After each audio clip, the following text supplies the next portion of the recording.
You're watching South Asia Newsline, and here are the top stories we are tracking for you on Wednesday, the 14th of January. India and US discuss trade, exporters cautious over Iran tariff uncertainty. Bangladeshis hurt by gunfire, landmines near Myanmar border. And Sri Lanka failing conflict, sexual violence survivors, UN report.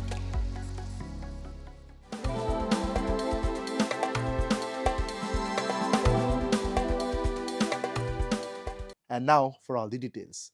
India's Foreign Minister S. Jaishankar held talks with US Secretary of State Marco Rubio on trade, critical minerals and energy on Tuesday.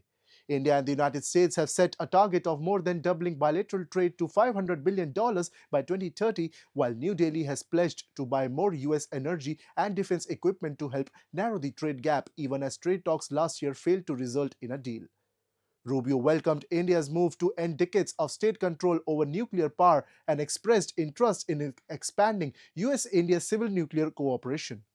The leaders also discussed ongoing trade negotiations, regional development, and reaffirmed their shared commitment to a free and open Indo-Pacific. Meanwhile, India's exporters remain cautious after US President Donald Trump announced a 25% tariff on countries trading with Iran. Exports of Indian basmati rice to Iran have nearly stalled. Iran is India's largest rice market, with basmati accounting for nearly two-thirds of exports. India's exports to Iran, mainly rice and pharmaceuticals, fell to $1.24 billion in 2024 to 2025, while imports include fresh and dried fruits. What we are dealing with Iran are the goods which are humanitarian in nature, primarily food products as well as the pharmaceuticals. So we are not unduly worried about that, but the kind of sweeping statement which has been now put into the media has created a lot of uncertainty. We expect that, and when the executive order is issued, probably some more clarity will come on that. I think a bigger problem for the export, which is not only related to India but for all countries, is the fact that Iran currency is depreciating very fast. Now with this kind of further sanction coming in, probably that will further go down. The government of India has dismissed claims circulating on Pakistan-based social media that New Delhi has suspended trade with Afghanistan due to unrest in Iran. Calling the reports fabricated propaganda, authorities clarified that bilateral trade continues as usual. In a post on X, PIB Fact Check stated that no such directive had been issued and urged the public to rely only on official sources. According to official data, India's exports to Afghanistan during the 2024 to 2025 financial year stood at over $318 million, while imports were valued at more than $689 million, reflecting continued commercial engagement. In a significant diplomatic development, Afghanistan's Taliban government has appointed its first senior official, Noor Ahmad Noor, to lead its embassy in New Delhi since returning to power in 2021. The embassy said Mr. Noor has already held meetings with Indian officials, with both sides emphasizing the importance of strengthening Afghanistan-India relations. India has not only officially recognized the Taliban government, but the move signals deepening engagement.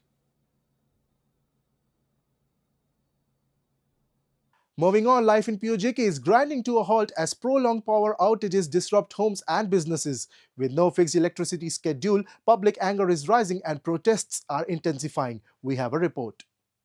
Amid mounting political discontent, residents of Pakistan-occupied Jammu and Kashmir are grappling with prolonged and unpredictable power outages. In several areas, protests have been held against the electricity department, but there is no respite. Frequent shutdowns are disrupting daily life and crippling local businesses, deepening public frustration. Locals complain authorities have failed to provide even a basic power schedule. They warn continued neglect could trigger wider unrest and fuel anti-government protests.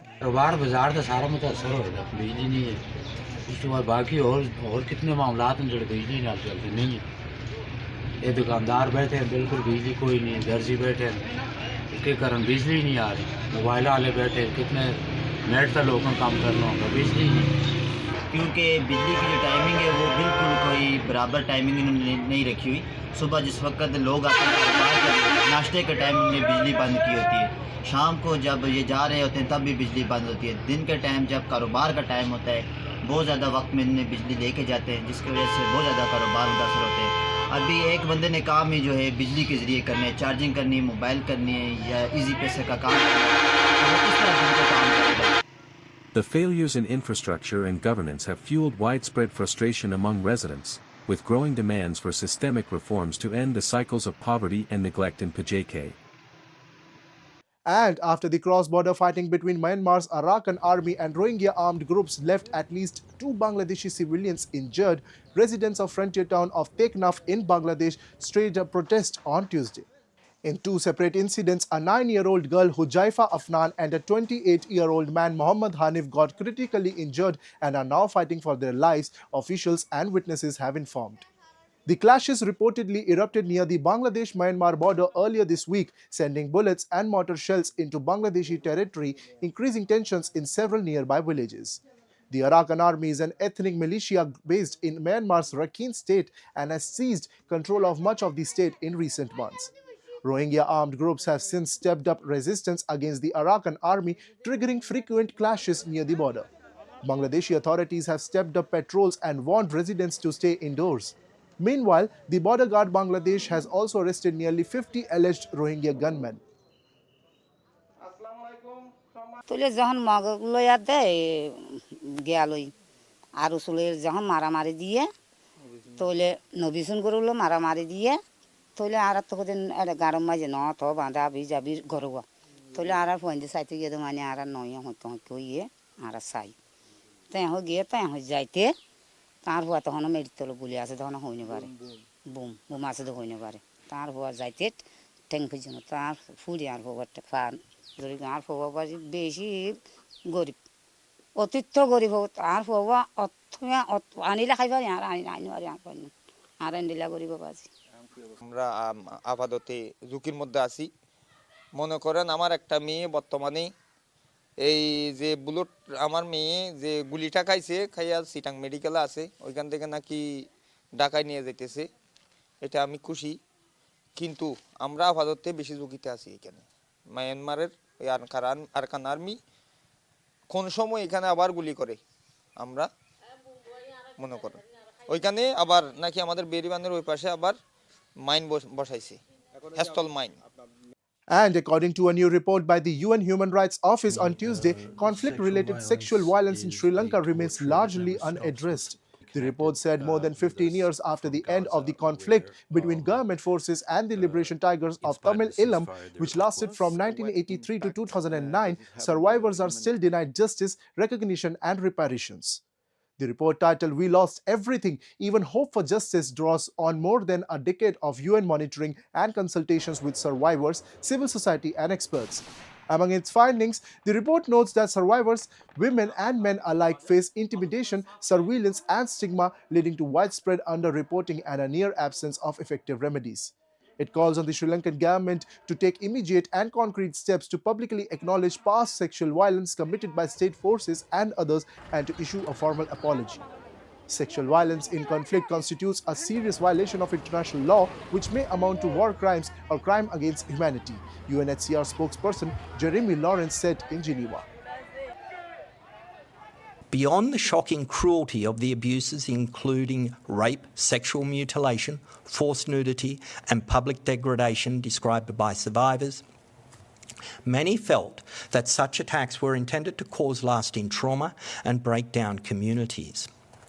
As one survivor put it, sexual violence is a torture that never stops. The paper finds that stigma extends to their families and children born of rape have been labelled and discriminated against. Communities remain fractured by silence, fear and unresolved trauma. It calls on the government of Sri Lanka to take immediate and concrete steps to publicly acknowledge past sexual violence committed by state forces and others and to issue a formal apology. Millions of Hindus across India marked Makar Sankranti, Pongal and Uttarayan with holy river dips, temple prayers and harvest rituals, reflecting deep faith and cultural unity. From the sacred banks of Ganga to homes and temples in the south, the festivities highlighted gratitude for nature, spiritual renewal and India's rich diversity of traditions. Take a look. Millions of Hindus across India came together to mark the harvest festivals of Makar Sankranti, Pongal, and Uttarayan, filling riverbanks and temples with prayer, color, and devotion. In northern India, large crowds gathered along sacred rivers to take a holy dip, a key ritual of Makar Sankranti, which this year coincided with the Magh Mela, a month-long spiritual gathering dedicated to Lord Brahma, the Hindu god of creation. For devotees, the ritual bath is more than tradition. Many believe that entering the sacred waters during the Magh Mela washes away past sins and brings spiritual renewal. Pilgrims from across the country converge on the banks of River Ganga, a site revered in Hindu scriptures as the place where drops of a divine elixir once fell. That ancient belief continues to draw millions, turning the riverfront into a powerful expression of faith, hope, and collective prayer. यहाँ पर जो मकर संक्रांति का पावन पर्व है, भगवान सूर्य जो है आज उत्तरायण होते हैं, मकर राशि में प्रवेश करते हैं, है ना? तो ये मकर संक्रांति का जो पावन पर्व है ये अनादिकाल से चला आ रहा है और आज गंगा स्नान का महत्व, पुण्य क्षेत्र में दान करने का महत्व बहुत अधिक बढ़ जाता है और यहाँ पर आप देख रहे हैं बड़े दूर दूर से श्रद्धालु आ रखे हैं। तो इस गंगा तट पर, इस पावन भूमि पर, जहाँ पर जो है स्वयं अमृत के बूंदे जो है यहाँ पर गिरे थे, जिस वजह से जो है यहाँ पर ये पुण्य क्षेत्र कहा जाता है। Meanwhile, in southern India, Hindus celebrated Pongal, with families and devotees gathering at temples and in their homes for special prayers and rituals. Widely observed by the Tamil community, the festival is a way of expressing gratitude to the sun, nature, and farm animals for a successful harvest.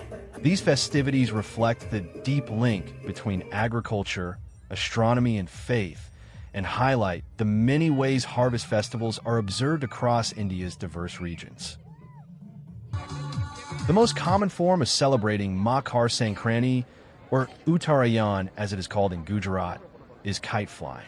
The festival marks the sun's transition from Sagittarius to Capricorn, heralding the beginning of Uttarayan, when winters begin turning to summers. That's all in tonight's edition. We'll see you same time tomorrow. Good night.